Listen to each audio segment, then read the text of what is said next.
আরে কি হয়েছে, এত চিৎকার করছো কেন? আমার হয়ে গেছে, তাই চিৎকার করছি। কি ব্যথা! আমি আসি। আমাদের গল্পগুলো যদি ভালো লেগে থাকে তাহলে আমাদের চ্যানেলটি সাবস্ক্রাইব করে পাশে থাকবেন। ধন্যবাদ। আর আমি প্রিয়াঙ্কা।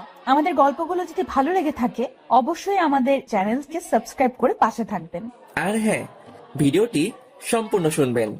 মা গো, মরে গেলাম। আহ, কেউ আছো? আমায় একটু বাঁচাও। উফ, কি ব্যথা!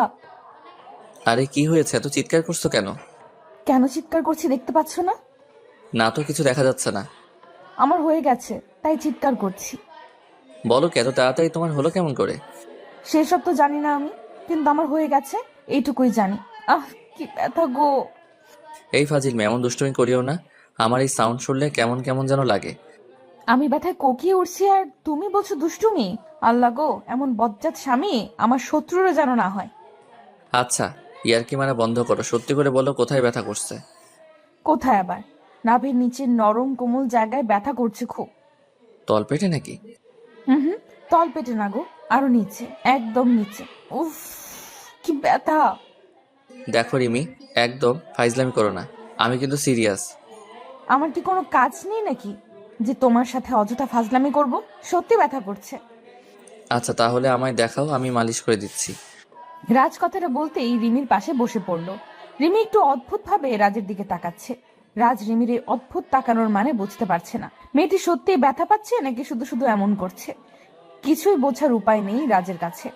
রাজ রিমির পাশে বসে রিমির শাড়িটা ধরে আলতো করে খুলে নিল। শাড়িটা খুলে দিয়ে রিমির হাঁটুর উপর তুলে দিতেই রিমি হকচকিয়ে উঠে বসে পড়ে। রাজকে উদ্দেশ্য করে বলল, কোথায় আবার? তুমি না বললে নাভির নিচের নরম জায়গায় ব্যথা করছে? ওখানেই হাত দিচ্ছি। ছি, তুমি আসলে একটা লুচ্চা লোক তো। হুটহাট করে জায়গা মতো হাত চালান করে দাও কেন? আরে আমি তো তোমার ব্যথা কমাতে চেষ্টা করছিলাম, তুমি আমায় ভুল বুঝছো। আমি তোমায় ভুল না, ঠিক বুঝি। তোমার মাথায় তো সারাদিন এটাই ঘোরে, কখন একটু ধরতে পারবে, কখন একটু করতে পারবে। আমি বুঝি না ভেবেছো? আমি সব বুঝি। তুমি আমার কচুটা বোঝো, কচুটা। আমি ভালো করতে আসলাম দেখে এত কথা শুনতে হচ্ছে তো আমার। ঠিক আছে, আর ভালো করতে আসবো না। থাকো তুমি তোমার মতো, আমি গেলাম। রাজ রিমির কথায় রেগে যায়। রিমির শাড়ির আঁচলটা আবার জায়গা মতো নামিয়ে দিয়ে রিমির পাশ থেকে উঠে পড়ল সে। রিমি এতক্ষণ ধরে রাজের সাথে মজা করছিল। আসলে একটু পরেই রাজ অফিসের জন্য বেরিয়ে যাবে, ফিরবে সেই রাতে। এতটা সময় ধরে রিমি রাজের থেকে দূরে থাকতে ইচ্ছে করছে না। রিমি চায় সব সময় রাজের কাছে থাকতে, রাজের পাশে থাকতে। তাই রাজকে আটকানোর একটা বুদ্ধি পাকিয়ে রিমি এমনটা করে। প্রথমে রিমি ভেবেছে যে রাজ হয়তো রিমির কথাটা শুনে জোর করে রিমিকে আদর করবে, কিন্তু সেটা তো হলো না। বরং জনাব রেগে বোম হয়ে চলে গেল। রাজ রাগে গজগজ করতে করতে চলে যেতেই রিমি মুচকি হাসি দিয়ে রাজের পেছনে চলতে লাগলো। রাজ শাওয়ার নিয়ে বাহিরে এসছে সবে মাত্র। রাজ বাহিরে আসতেই রিমির দৃষ্টি রাজের উন্মুক্ত বুকের দিকে পড়ল। রাজের শরীরের রং উজ্জ্বল বর্ণের, লোমবিহীন ফর্সা বুকটা রিমির দৃষ্টি কেড়েছে। রিমি এই বুকেই সব সময় শান্তিতে থাকতে চায়।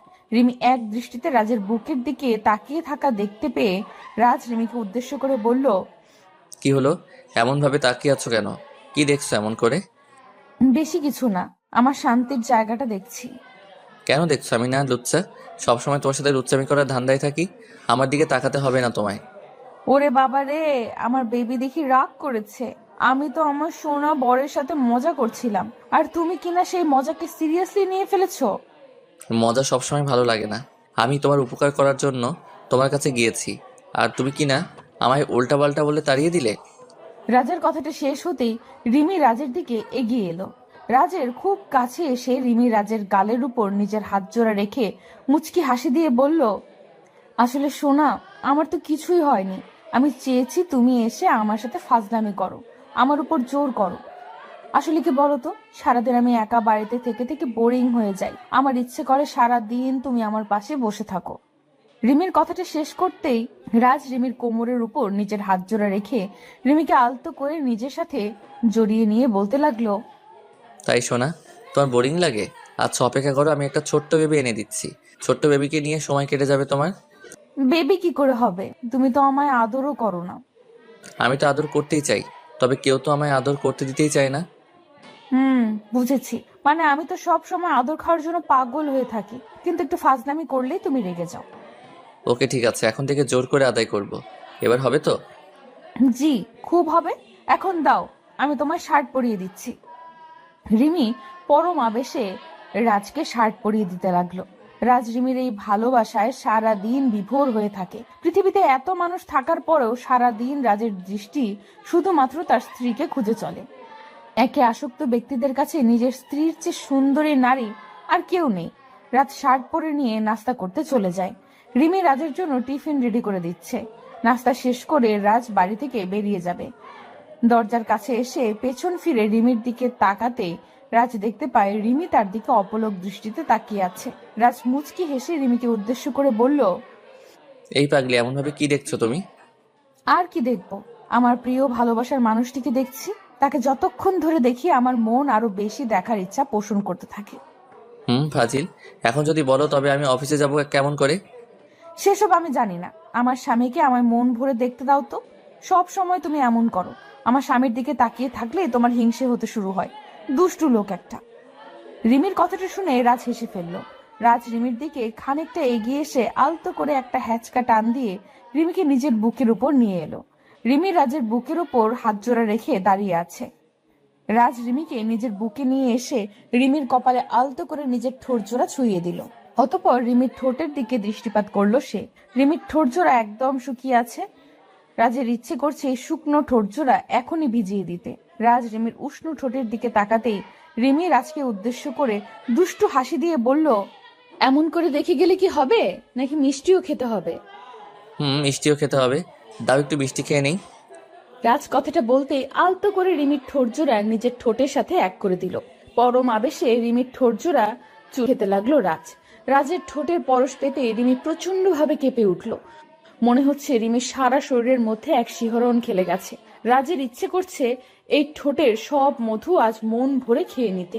একটুও ছাড়তে ইচ্ছে করছে না তার। তবে অফিসের সময় চলে যাচ্ছে, তাই ইচ্ছে না থাকার পরেও রিমিকে ছাড়তে হবে। মিনিট খানেক চুমু খাওয়ার পর রাজ রিমির ঠোঁট জোড়া আলতো করে ছেড়ে দিল। রাজ রিমির ঠোঁট জোড়া নিজের ঠোঁটের বন্ধন থেকে মুক্ত করে দিতেই রিমি খানিকটা হাঁপাতে লাগলো। রিমির গাল ও ঠোঁট ভীষণ রকম লালচে হয়ে আছে। রাজ রিমির দিকে তাকিয়ে মুচকি হাসি দিয়ে বলল, কি হলো জনাবা, ইচ্ছে করছে না বুঝি ছাড়তে? একদম না। আমি তো সেই কখনই ছাড়ার জন্য চেষ্টা করেছি। তবে তুমি তো একদম ডুবে গেছিলে। আমার কি দোষ? হ্যাঁ, বুঝতে পেরেছি কার কি দোষ। এখন এসব বাদ দাও, আমি অফিসে যাচ্ছি, কেমন? সাবধানে থাকবে, ঠিক আছে? তুমিও সাবধানে যাবে। আর অফিসে পৌঁছে একটা কল করবে, ওকে? ওকে, আসছি, কেমন? রাজ রিমির থেকে বিদায় নিয়ে অফিসের জন্য বেরিয়ে যায়। রিমিকে ছেড়ে আসতে মোটেও ইচ্ছে করছিল না রাজের। তবে অফিস না আসলে কাজের ক্ষতি হয়ে যাবে, তাই রাজ বাধ্য হয়ে রিমিকে ছেড়ে আসলো। রাজ গাড়িতে বসে বসে রিমির কথা ভাবছে। মেয়েটি কতটা সহজ ও সরল। রিমিকে যতবার দেখে রাজ ঠিক ততবার মুগ্ধ হয়ে যায়। রিমিকে পছন্দ করা যাবে না এমন কোনো কারণ খুঁজতে গেলে কখনো খুঁজে পাওয়া যাবে না কারণ। তবে তাকে ভালোবাসার কারণ খুঁজতে গেলে কারণের অভাব হবে না। রাজ রিমির কথা ভাবতেই মুচকি হেসে ফেলল। অফিসে এসে রাজ রিমিকে কল করে জানিয়ে দিল দুপুরের দিকে রাজ লাঞ্চ করার জন্য ক্যান্টিনে যায়। রাজ খাবার অর্ডার করতে রাজের পাশে এসে বসে নদী। নদী হলো রাজের কলিগ। নদী এসে রাজকে উদ্দেশ্য করে বলল, রাজ সাহেব, লাঞ্চ করতে এসেছেন বুঝি? জি ম্যাম, দুপুর তো হয়ে গেছে, তাই চলে আসলাম। একসাথে বসে কি লাঞ্চ করা যাবে? হ্যাঁ অবশ্যই, কেন নয়, বসুন না প্লিজ। রাজের সম্মতি পেয়ে নদী রাজের পাশেই বসলো। রাজ কাউকে ইগনোর করে না ঠিক, তবে অন্য নারীর থেকে নিজেকে সব সময় দূরে রাখার চেষ্টা করে সে। নদীকে রাজের একটুও পছন্দ হয় না। মেয়েটা সব সময় রাজকে বিরক্ত করতে চলে আসে। রাজ অনেকবার নদীকে বলেছে যে নদী যেন নিজের লিমিট ক্রস না করে। তবে কি আর করার, মেয়েটার মাথায় কোনো সমস্যা আছে হয়তো। তা না হলে এতবার বলার পরেও রাজের পেছনে ঘুরঘুর করে কেন? রাজ খাবার মুখে তুলে নিতেই নদী রাজকে উদ্দেশ্য করে বলল, তো আপনার দিনকাল কেমন চলছে? সবকিছু ঠিকঠাক আছে তো? জি, সব ঠিকঠাকই। আপনার কি অবস্থা? আমার আর অবস্থা, একটা ছেলেকে পাগলের মতো ভালোবাসা, তবে সে তো আমার দিকে ঘুরেও তাকায় না। তাই নাকি? যদি ছেলেটা এমন করে তবে তাকে ছেড়ে অন্য কাউকে খুঁজে নিন যে আপনাকে পাগলের মতো ভালোবাসা দিবে। খুঁজে তো নিতেই পারি, তবে আমার মনটা যেন তার প্রতি আসক্ত হয়ে আছে, তাই কাউকে পছন্দ হয় না। তো এই ব্যাপার, এমনও তো হতে পারে যাকে আপনি পছন্দ করেছেন তারও একটা পছন্দের মানুষ আছে, সেও তার জন্য আপনার মতো আসক্ত। সে যাই হোক, আমার শুধুমাত্র তাকেই চাই, ব্যাস। তাকে না পেলে আমার আর কাউকে নিজের লাইফে কখনো নিতে পারবো না। এটা ভুল কথা। আজ অবধি কারোর জন্য কারোর জীবন থেমে থাকেনি, জীবন তার নিজ গতিতে চলছে। হুম। রাজ ও রিমি আরো কিছু সময় কথা বলল। অতঃপর রাজ খাবার শেষ করে নিজের কেবিনে চলে যায়। সন্ধ্যার দিকে রাজের কাজ শেষ হলো। অফিস থেকে বেরিয়ে রাজ একটা গিফটের দোকানে চলে আসলো। রিমির জন্য কিছু গিফট দিতে চায় সে। একটা কথা কি জানেন, আপনি যখন বাড়ির বাইরে কোনো কাজে থাকেন তখন বাড়িতে থাকা আপনার স্ত্রী আপনার পথ চেয়ে বসে থাকে, আর যখন আপনি বাড়ি ফিরে তার জন্য কিছু না কিছু নিয়ে আসেন তো প্রত্যেকটা স্ত্রী প্রচন্ড খুশি হয়, সেই জিনিসটা যতটাই সামান্য জিনিস হোক না কেন। রাজ গিফটগুলো নিয়ে সব থেকে বেরিয়ে যাবে, ঠিক এমন সময় দুম করে রাজের পথের সামনে চলে আসে নদী। নদী গিফট শপে রাজকে দেখে একটু চমকে গিয়ে বলল, আরে, রাজ সাহেব যে, বুঝতে পারলাম না আজ সারা দিন আমার কি কারণে আপনার সাথেই দেখা হয়ে যাচ্ছে। এটা কি কাকতালীয় নাকি অন্য কিছু? কাকতালীয় নয়, আর না অন্য কিছু। এটা হলো কো অ্যাক্সিডেন্ট, এর বেশি কিছু নয়। আপনার হয়তো এটা মনে হচ্ছে, তবে আমার অন্য কিছু মনে হচ্ছে। আপনার যেটাই মনে হোক না কেন সত্যি সত্যিই থাকে। রাজ আর কত ইগনোর করবেন? একটু কি ভালোবাসা দেওয়া যায় না? মানুষের মন হয় কয়টা? একটাই তো। সেই এক মন কতজনকে দেয়া যায় বলুন? আমি বিবাহিত, আর আমি আমার স্ত্রীকে প্রচণ্ড ভালোবাসি। তার জায়গায় আর কেউ কখনো আসতে পারবে না। বিয়ে হয়ে গেছে দেখে কি হয়েছে? আমার মধ্যে কি এমন নেই যা আপনার স্ত্রীর কাছে আছে? বলুন আমায়। ভালো একটা মন, যেটা আপনার নেই। একটা কথা জানেন, নারীরা নারীদের শত্রু হয়ে থাকে। এই কথাটার সেরা উদাহরণ আপনি নিজেই। নিজের মাইন্ডকে বদলে ফেলুন, ভালো থাকতে পারবেন। রাজ কথাটা বলতেই একটা বাঁকা হাসি দিল। অতঃপর নদীকে এড়িয়ে গিয়ে সব থেকে বেরিয়ে এলো। রাজ গাড়িতে বসে রিমির কথা ভাবছে। মেয়েটা এই গিফটগুলো দেখলে একদম বাচ্চাদের মতো করে তাকে জড়িয়ে ধরবে। আসলে ভালোবাসা কতটা সুন্দর, তাই না?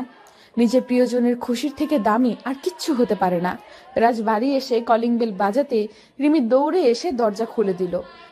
রাজ রিমির দিকে তাকাতেই রাজের মনটা শান্ত হয়ে গেল। পাগলিটা রাজকে দেখে মিষ্টি একটা হাসি দিল। রাজ বাড়িতে এসে আর কোনো দিকে না তাকিয়ে নিজের প্রিয়তমা স্ত্রীকে নিজের বুকের সাথে মিশিয়ে নিল।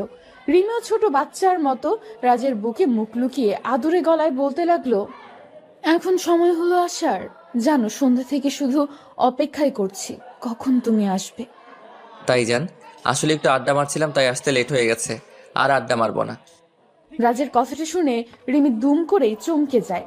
রিমি রাজের বুকের থেকে নিজের মাথাটা সরিয়ে নিয়ে একটু অদ্ভুত কণ্ঠে বলতে লাগলো, তুমি জানো আমি কতটা অপেক্ষা করি তোমার জন্য, আর সেই তুমি কিনা আড্ডা মারছিলে। বেশ ভালো তো। আরে পাগলি, একটু আড্ডা না মারলে কি মন ফ্রেশ থাকে নাকি? তাই আড্ডা মেরে মুড ফ্রেশ করছিলাম। ও, আমার সাথে থাকলে বুঝি মুড ফ্রেশ হয় না? আচ্ছা, ফ্রেশ হয়ে নাও, আমি খাবার দিচ্ছি। রাজ বেশ ভালোই বুঝতে পারছে রিমি রেগে গেছে। রাজ তো রিমিকে রাগাতেই এই মিথ্যা বলেছে। রিমি ছাড়া রাজের মন আর কে আছে ঠিক করবে?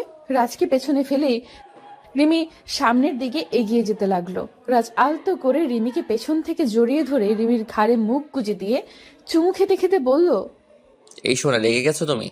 আমি তো তোমার সাথে মজা করছিলাম। আমি তোমায় ছাড়া আর কার সাথে আড্ডা দিব বলো? আমি তো তোমার জন্য এই গিফটগুলো নিতে গিয়েছি, তাই একটু লেট হয়ে গেছে। মানে তার মানে তুমি এই আড্ডার কথাটা আমায় রাগাতে বলেছো? জি, একদম তাই। তবে রে ফাজিল, দাঁড়াও তোমার মজা দেখাচ্ছি। রিমি কথাটা বলতেই রাজকে মাইর দিতে ছুটে এগিয়ে আসতে লাগলো। রাজও রিমির থেকে বাঁচতে দৌড়াতে লাগলো। অতঃপর রিমিকে নিজের বুকে টেনে নিল সে। ভালোবাসা এমনই হয়, নিজের প্রিয়জনকে ছাড়া আর কারো সাথে সময় কাটাতে বিন্দু মাত্র ইচ্ছা করে না। ভালো থাকুক এইসব ভালোবাসাগুলো। তোমার এই গর্তটা এত ছোট কেন? আমি ভার্জিন, তাই এটা এত ছোট। ভার্জিন মেয়েদের কি এই গর্তটা ছোট হয়? অন্য সকলের বুঝি বড় হয়? সেটা তো আমি জানি না, তবে শুনেছি ভার্জিন মেয়েদের গর্ত ছোট হয়। উফ, তোমার এই গর্তের দিকে তাকিয়ে আমার মাথা নষ্ট হয়ে যাচ্ছে। ইচ্ছে করছে এটাকে চুমু খাই। ছি, এটাকে কি চুমু খাওয়া যায় নাকি? তোমার কি মুখে কিছু আটকায় না? তুমি আমার ভালোবাসার মানুষ, আর নিজের ভালোবাসার মানুষের সাথে কথা বলতে গেলে কি হিসেব করতে হয় নাকি? এই শুভ, তুমি এমন করে বলো না গো, আমার অদ্ভুত রকম লাগছে। আমার সামনে বের করে রাখতে সমস্যা হয়নি, আর আমি বললেই যত সমস্যা। ফাজিল মেয়ে একটা। আহ, ছাড়ো প্লিজ, লাগছে তো। শুভ নীলার কোনো কথা শুনলো না, আলতো করে নীলার পেটের উপর নিজের হাত ছুঁয়ে দিল। শুভর হাতের স্পর্শ পেতেই নীলার সারা শরীরের মধ্যে অদ্ভুত শিহরণ খেলে গেল। নীলা মৃদু কম্পিত হয়ে শুভর শার্ট দুই হাতে চেপে ধরে আছে। শুভ নীলার নাভির উপর আলতো করে হাত বুলিয়ে দিচ্ছে। আজ নীলার আর শুভর রুম ডেট। 2 বছরের রিলেশনের মধ্যে যদিও একবারও তাদের রুম ডেট হয়নি, এটাই প্রথম রুম ডেট। রুম ডেটের কথা শুনে নীলা তো পুরো ভয় পেয়ে যায়। নীলার ভয়েরও যথেষ্ট কারণ ছিল। ভালোবাসা যতটাই থাকুক না কেন, দিন শেষে তো তারা দুটি ভিন্ন মানুষ। তাদের মধ্যে কোনো প্রকার বৈবাহিক সম্পর্ক নেই। যদি শুভ তাকে জোর করে তখন কি হবে, এটা ভেবেই নীলা ভয় পাচ্ছিল। সরাসরি দুবার না করে দিলেও পর মুহূর্তে খানিকটা বাধ্য হলো সে। কি আর করবে, ভালোবাসার মানুষটির আবদার পূরণ না করলে সে কষ্ট পাবে। নীলা শুভকে নিজের জীবনের থেকেও বেশি ভালোবাসে, আর তার ভালোবাসার টানই নীলা ছুটে আসে শুভর কাছে। রুম ডেটে গিয়েই নীলা শুভর সাথে আলাদা একটা রুমে চলে আসে।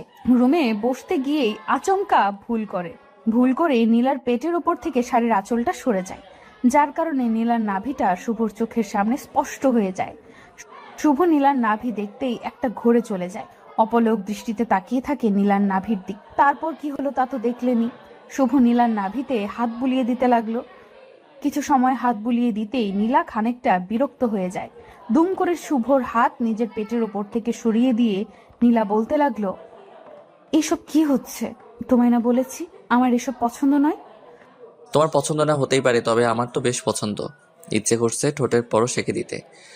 শুভ, কন্ট্রোল করো নিজেকে। এইসব একদম উচিত নয়। আমাদের মধ্যে এখনো বিয়ের কোনো সম্পর্ক হয়নি।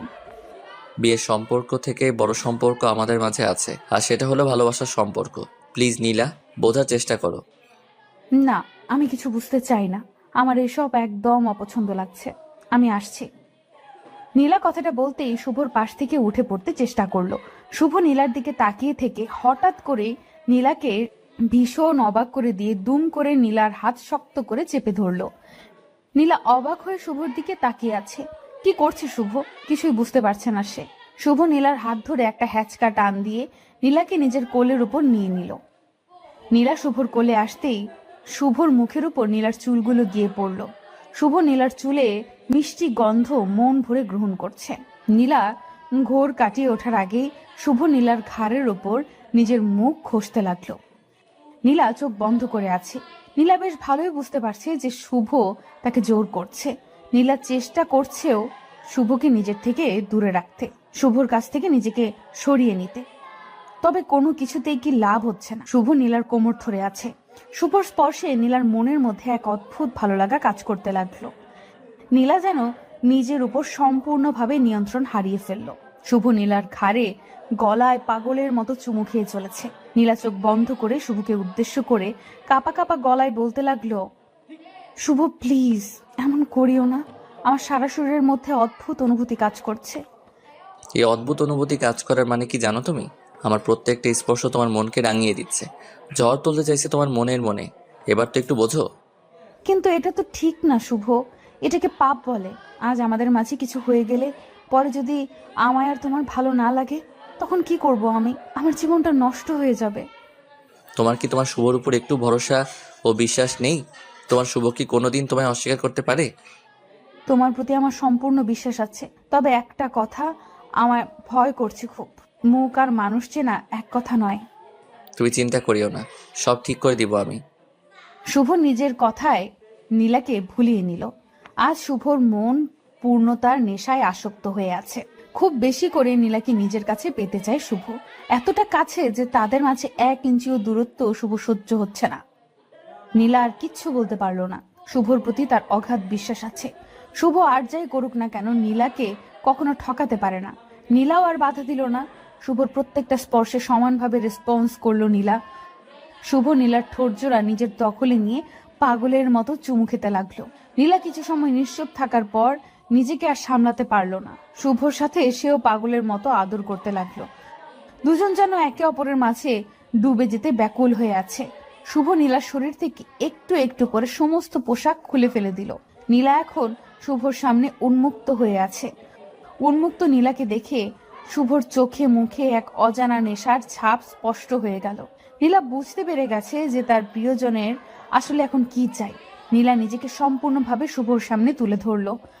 দুজন পূর্ণতার নেশায় মেতে উঠল। কিছু সময়ের জন্য তারা ভুলেই গেছে যে তারা যেটা করছে সেটা ভালোবাসা নয়, নিছক আকর্ষণ মাত্র। নীলা আর শুভ একে অপরের মাঝে সম্পূর্ণভাবে হারিয়ে গেল। পাগলের মতো আদর করতে থাকলো দুজন দুজনকে। আদর পর্ব শেষ হলো প্রায় ঘন্টাখানেক পরে। নীলা ক্লান্ত হয়ে বিছানায় শুয়ে আছে।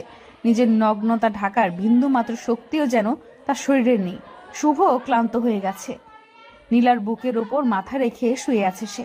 নিশ্চুপ হয়ে কিছু সময় দুজন একে অপরকে জড়িয়ে ধরে শুয়ে থাকার পর সকল নীরবতা ভেঙে শুভ নীলাকে উদ্দেশ্য করে বলল, চুপ করে আছো কেন?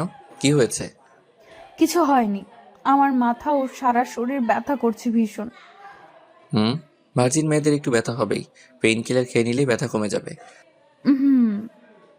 আচ্ছা, তুমি তবে একটু রেস্ট করো, আমি ফ্রেশ হয়ে আসছি। শুভ কথাটা বলতেই নীলার উপর থেকে উঠে যায়। শুভ উঠে পড়তেই নীলা চাদর টেনে নিয়ে নিজের শরীর ঢেকে নিল। মনের মধ্যে এতক্ষণ কোনো প্রশ্ন উদয় না হলেও এখন অনেক প্রশ্ন মনের মধ্যে উদয় হয়েছে অধরার। মনের মধ্যে এতক্ষণ কোনো প্রশ্ন উদয় না হলেও এখন অনেক প্রশ্ন মনের মধ্যে উদয় হয়েছে নীলার। বারবার মনে হচ্ছে শুভ শুধু তাকে শারীরিকভাবে ভোগ করার জন্য এমন ভালোবাসার নাটক করছে। মন থেকে নীলাকে শুভ ভালোবাসে না, কিন্তু যদি শুভ নীলাকে মন থেকেই ভালো না বাসে তবে সেটা তো শুভর আচরণে প্রকাশ পেত। এমন কিছু তো নীলার চোখে পড়েনি। নীলা আর কিচ্ছু ভাবতে পারছে না। নিজের সব থেকে দামি সম্পদ, নিজের সম্মান আজ বিসর্জন দিতে হয়েছে ভালোবাসার কাছে। নিজের কাছে নিজেকে বড্ড ছোট মনে হচ্ছে তার। নীলার অজান্তেই চোখের কোণে পানি এসে জমা হলো। শুভ ফ্রেশ হয়ে এসে নীলাকে ঠায় শুয়ে থাকতে দেখে বলল, কি হল, এখন শুয়ে আছো যে? ফ্রেশ হবে না নাকি? নীলা নিশ্চুপ। শুভর প্রশ্নের কোনো উত্তর সে দিল না। শুভ আর বুঝতে বাকি নেই যে নীলার মনটা খারাপ হয়ে গেছে। শুভ নীলার দিকে এগিয়ে এসে নীলার কপালে হাত রেখে বলল, দেখো নীলা, আমরা একে অপরের জন্য জন্মেছি। আমাদের মাঝে কোনোদিন বিচ্ছেদ নামক কোনো শব্দ আসবে না, তুমি আমায় বিশ্বাস করতে পারো। হুম। এখনো মন খারাপ করে আছো? আরে যেটা একটা না একটা দিন হবার ছিল সেটা আজ হয়ে গেল, এতে কষ্ট পাওয়ার মতো কি আছে? কষ্ট পাচ্ছি না, ঠিক আছি আমি। আচ্ছা, তবে চলো ফ্রেশ হয়ে নাও, বাড়ি ফিরতে হবে তো নাকি? আসছি, ওয়েট করো। নীলা বিছানা থেকে উঠে ফ্রেশ হতে চলে যায়। বিছানা থেকে নীলা উঠে পড়তেই শুভর চোখ বিছানার উপর পড়ল। খানেক জায়গায় রক্তের দাগ লেগে আছে। রক্তের দাগগুলো দেখে শুভর মনটা খারাপ হয়ে যায়। আসলে নীলার সাথে এত জোর করে এই কাজটা করা উচিত হয়নি তার। মেয়েটার মনটা একদম নরম, বেশি কিছুর প্রয়োজন না। একটু ভালোবাসাই তো চেয়েছে সে, শুধু শুধু কষ্ট দিয়ে ফেললাম। কথাটা আপন মনে বলল শুভ। নীলা ফ্রেশ হয়ে বাইরে আসতেই শুভ নীলার দিকে এগিয়ে যায়। নীলা ঠিকমতো সোজা হয়ে দাঁড়াতে পারছে না, হয়তো তার শরীর একটু অসুস্থ হয়ে আছে। শুভ নীলার কোমর ধরে আলতো করে খুঁড়িয়ে খুঁড়িয়ে নীলাকে রুম থেকে নিয়ে সোজা চলে আসে গাড়িতে। শুভ নীলাকে গাড়িতে বসিয়ে গাড়ি নিয়ে বেরিয়ে পড়ল। কিছু দূর ড্রাইভ করতেই শুভ দেখতে পেল রাস্তার পাশে একটা ফার্মেসির দোকান খোলা আছে। শুভ গাড়িতে সাইডে পার্ক করে গাড়ি থেকে নেমে পড়ল।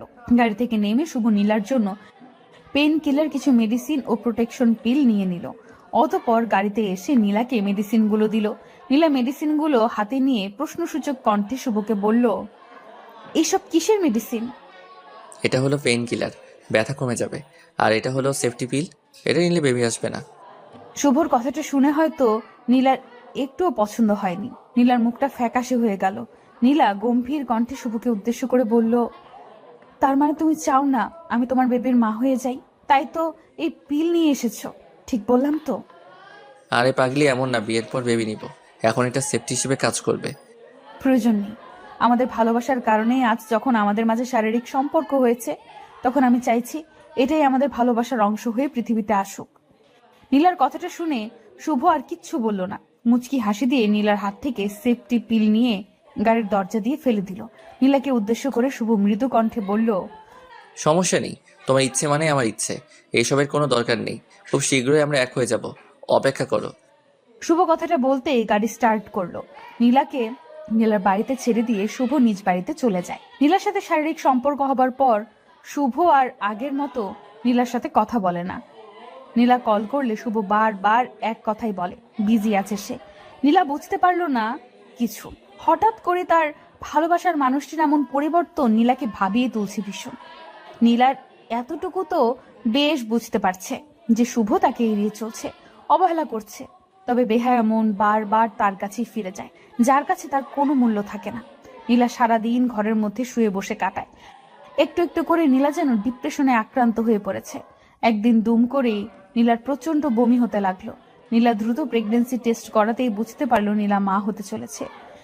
নীলা বুঝতে পারছে না যে সে এই সংবাদে খুশি হবে নাকি দুঃখ পাবে, কারণ নীলার গর্ভেতেই সন্তান একটু একটু করে বড় হয়ে উঠছে। সেই সন্তানের বাবা তো তার মাকে স্বীকার করতে প্রস্তুত নয়, সেখানে এই বাচ্চাটাকে কি করে স্বীকার করবে? নীলা কিছু ভেবে না পেয়ে শুভকে কল করলো। দুবার রিং হতেই শুভ কলটা পিক করলো। কলটা পিক করতেই ওপার থেকে নীলা শুভকে উদ্দেশ্য করে বলল, শুভ, আমি মা হতে চলেছি। Wow, good news. মিষ্টি কোথায়? শুভ, আমি মজা করছি না, সত্যি বলছি। একটু আগে টেস্ট করে জানতে পারলাম। তো আমি কি মজা ভেবেছি নাকি? আর তুমি প্রেগনেন্ট, তো আমার কি হয়েছে? তোমার কি হয়েছে মানে? মাথা ঠিক আছে তো তোমার? কি সব পাগলের মতো বলছো? কি সব বলছি মানে? আমার মাথা আর আমি সব ঠিক আছে। তুমি বলো কি জন্য আমায় কল করেছো? শুভ, এই সন্তানটা আমাদের, আর এই নিউজটা আমাদের খুশির খবর নিয়ে আসছে। আর তুমি কিনা বলছো তোমার তাতে কি? ওয়েট, এই সন্তান আমাদের মানে? একদম অন্যের পাপের বোঝা আমার উপর চাপিয়ে দিবে না। এই সন্তান আমার না। শুভর কথাটা শুনে যেন নীলার পায়ের নিচ থেকে মাটি সরে যায়। নীলা অবাক হয়ে যায় শুভর কথাটা শুনে। শুভ আজ নিজের সন্তানকে অস্বীকার করে বলছে এই সন্তান তার নয়। নীলার গলা শুকিয়ে গেছে। নীলা শুকনো গলায় শুভকে উদ্দেশ্য করে বলল, তার মানে কি বলতে চাও তুমি? আমি অন্য কারোর সাথে ফিজিক্যাল রিলেশন করে এই বাচ্চাকে গর্ভে নিয়েছি? সব কিছু তো আর আমার বলাই হবে না, এমনটা হতেও তো পারে। যাই হোক, তোমার ভালোর জন্য আমার একটা মেসেজ হলো যে তুমি এই বেবিকে নষ্ট করে ফেলো। এতে করে তোমার লাইফে আর কোনো ধরনের পেইন আসবে না। শুভর কথাটা শুনে নীলার চোখ থেকে আপনা আপনি পানি টপ টপ করে গড়িয়ে পড়তে লাগলো। নীলা নিজেকে শান্ত করতে পারছে না। বুকের মধ্যে অদ্ভুত রকম কষ্ট হচ্ছে তার। নিজের ভালোবাসার মানুষটিকে সবকিছু উজাড় করে দেওয়ার পর আজ সেই ভালোবাসার মানুষটি তাকে নিয়ে, তার চরিত্র নিয়ে কথা বলছে। শুভর কথাগুলো কোনোভাবেই যেন নীলা সহ্য করতে পারছে না। নীলা খানিকটা শক্ত গলায় শুভকে উদ্দেশ্য করে বলল, বাহ, অসাধারণ উপহার দিলে তুমি। তোমার আর আমার ভালো চাইতে হবে না। আমি আমার ভালো ঠিক বুঝে নিব। ভুলটা আমার ছিল, সমাধানও আমার করা লাগবে। ভালো থেকো তুমি। নীলা কথাটা শেষ হতেই দুম করে কলটা কেটে দিল। ফোনটা সুইচ অফ করে দিয়ে নীলা বালিশের সাথে মুখ চেপে কান্না করতে লাগল। নিজের জীবনের আজ শেষ করে দেওয়া ছাড়া আর কোনো উপায় নেই। নীলা একটা ভুলের কারণে আজ দুটি জীবন নষ্ট হতে চলেছে। নীলা কোনোভাবেই নিজের মনকে বোঝাতে পারছে না যে শুভ তার সাথে প্রতারণা করেছে। মেয়েরা আসলেই বোকা। একটু ভালোবাসা পাবার লোভে তারা নিজের সব কিছু দিয়ে দিতে পারে, আর দিন শেষে প্রতারিত হয়। নীলা কান্না করছে। হঠাৎ করে শুভ অনুভব করলো কারো একটা হাত নীলার কাঁধের উপর পড়ছে। নীলা মুখ ঘুরিয়ে পেছনে তাকাতেই দেখতে পায় শুভকে নিজের রুমে দেখে নীলা চমকে যায়। নীলা প্রশ্নসূচক কণ্ঠে বলে উঠল, তুমি আমার রুমে কি করছো? আচ্ছা, তোমায় নিয়ে যেতে এসেছি, তাও নিজের স্ত্রী করে। অনেক তো কাজ করলাম, এখন নিজের পরিবারকে সময় দেওয়ার পালা। মানে কি সব বলছো তুমি? একটু আগে তো বললে আমার চরিত্রে। দৌড় পাকলে মজাটাও দেখি বোঝো না তুমি। আমি তো তোমায় একটু কষ্ট দিতেই এমন কথা বলেছি। এখন কথা না বাড়িয়ে তাড়াতাড়ি রেডি হয়ে নাও। আব্বু আম্মু কথা বলছে বাহিরে। অতঃপর শুভর কথায় নীলার বুকে প্রাণ ফিরে এলো। ভালোবাসার মানে আশ্বাস নয়, ভালোবাসার মানে বিশ্বাস। বিশ্বাসের উপর ভর করে ভালোবাসা টিকে থাকে। এই চলুন না, আজ রাতে আমরা দুজন মিলে একটু খেলি। এই শোনো, চ্যানেলটি সাবস্ক্রাইব করে ঘন্টাটি বাজিয়ে দিও, কেমন? ঠিক আছে, কিন্তু কি খেলবে? ওই খেলাটা। কোন খেলাটা? আরে যেটাই আপনি আমারটা খাবেন আর আমি আপনারটা খাবো। মিলির কথাটা শুনে মাহির চমকে গেল। হঠাৎ করে মিলি এই খেলাটা এতদিন পর খেলতে চাইলো কেন? মাহির বুঝতে পারছে না। বিয়ের প্রায় 2 মাস হয়ে গেছে, এখনো মিলি মাহিরের মাঝে কোনো শারীরিক সম্পর্ক হয়নি। যদি মাহির চেষ্টা করে মিলির সাথে কিছু একটা করতে, ঠিক তখনই মিলি সরাসরি মাহিরের সাথে একটা সিন ক্রিয়েট করে ফেলে। মাহির তো এটাই বুঝতে পারে না যে মিলি কেন এমন করে। লোকলজ্জার ভয়ে মাহির হয়তো মিলিকে জোর করে না ঠিক, তবে মনে মনে মাহির এটাই চায় মিলির সাথে যেন তার স্বামী স্ত্রীর সম্পর্কটা হয়। মাহির কিছু সময় চুপ থেকে অতঃপর মিলিকে উদ্দেশ্য করে হাস্যোজ্জ্বল মুখ নিয়ে বলল, মিলি, তুমি সত্যি বলছো তো ওই খেলা খেলবে? আপনাকে মিথ্যা কেন বলবো? আমি সত্যি বলছি। চলুন খেলা শুরু করি। উফ মিলি, আমি তো বিশ্বাস করতে পারছি না তোমার কথাটা। কত বছরের স্বপ্ন আমার আজ পূর্ণ হবে, ভাবতেই কেমন কেমন যেন লাগছে। হায় আল্লাহ, বলেন কি? আগে কখনো খেলেননি নাকি? এমন করছেন মনে হচ্ছে এটাই জীবনে প্রথম। দূর, তুমিও না কি যে বলো। আমি এর আগে খেলবো কার সাথে? আমি এমন ছেলে না, ওকে। আমি পরনারীর দিকে কখনো খারাপ দৃষ্টিতে তাকাইনি। আর বলছো আমি কি না খেলবো? হয়েছে হয়েছে, আপনি যে কত সাধু তা আমার জানা আছে। এখন কথা না বাড়িয়ে রেডি হয়ে নিন, খেলবো আমরা। 2 মিনিট সোনা, আমি এমনিতেই খেলার জন্য সবসময় রেডি হয়ে থাকি। এই নাও, একদম রেডি হয়ে গেলাম। মাহির কথাটা বলতেই নিজের শার্টের বাটন খুলে শার্টটা সোফার উপর ছুঁড়ে দিল। মিলি মাহিরের বডির দিকে তাকিয়ে আছে কৌতূহলপূর্ণ দৃষ্টি নিয়ে। মাহির শার্ট খুলে মিলির দিকে এগিয়ে আসলো। মিলি ভ্রু কুচকে মাহিরের দিকে তাকিয়ে আছে। মাহির মিলির দিকে তাকিয়ে দাঁত বের করে হেসে দিয়ে বলল, খেলার আগে তো প্রিপারেশন নিতে হয়, তাই নিয়ে নিলাম আর কি। তুমিও খুলে নাও। খেলার আগে কি খুলতে হয়? জামা কাপড় খুলতে হয় আর কি। আমি শুনেছি খেলার আগে খুলতে তো হয় ঠিক, তবে সেটা হলো লুডুর কোর্ট। আপনি কোন খেলার কথা বলছেন?